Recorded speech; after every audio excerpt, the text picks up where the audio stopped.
Alright, my name is Chris, and welcome to another nerdy review. Now, I've got a bit of experience being confined to a small boat in the middle of the sea with a dodgy group of mates. But when you're in the middle of the sea, you're by yourself. There's no hospital, no police, no immediate help. That's why I think the middle of the Atlantic Ocean is the perfect setting for the new psychological thriller, Raw. Just as well we've been sent a review copy. So Raw follows Megan, an elite rower attempting a world record transatlantic journey, has been found washed up on a Scottish shore, bloody, missing her crew, and with no memory of how she got there. The film kind of jumps between the present day aftermath from Megan's hospital bed with a Scottish policeman and her piecing together her traumatic journey through fractured memories. First of all, the cinematography and the feeling this film gives you is amazing. There's the vast difference between this rowboat that shares four people where they have to spoon together to sleep, they're peeing in front of each other, they're each sharing meals and stuff like that. It's this tiny claustrophobic atmosphere on the backdrop of the Atlantic Ocean, which is vast nothingness. You have I'm sure at one point you see a whale in the water, and the contrast in that in the film, that you just get it straight away, and it's kind of eerie at night when you get the cool still waters, and then you go through storms. It's almost as if the Atlantic is a character itself.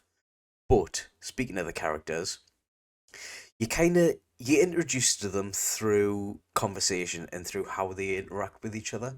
There's no, oh, this is Chris, I'll introduce him, he's blah blah blah. They've trained together for months, they're elite rowers, which kind of brings us to one of the major flaws that I have with the film. These guys are major rowers, trained for months. They've got one goal: to cross the Atlantic Ocean in 28 days as fast as they can.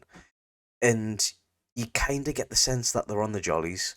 It's a group of mates talking on the deck, having fun. No, get your coat on. But that is a me problem, that it doesn't take away anything from the film. In fact, I think it kind of adds to it. Other than that, I think it is very slow paced as well. Sometimes you get lulled into a false insecurity where you'd forget that they were actually traversing the ocean in 28 days, and then bang, someone reveals something about the past. Someone does something. I can't really give out spoilers, but it does keep your interest. While it being slow paced, I would recommend watching this. You start this film just before the conclusion, and then you work your way forward. I didn't see some of the twists and revelations coming, and that's kind of what you want from a psychological thriller. Always keeps you guessing, loads of false leads, red herrings. So yeah, I would recommend it. But if you want to see it too, Raw will be available to watch in cinemas from August the 29th. So go for see it for yourself and leave a comment with your thoughts after you've watched it. If you want to watch any more reviews or pretty much anything nerdy, give her a follow, press the notification bell and that. We'd cover everything from 80s films to anime, and we're just a bunch of normal nerds who like talking about normal nerdy stuff. But anyway, just bye.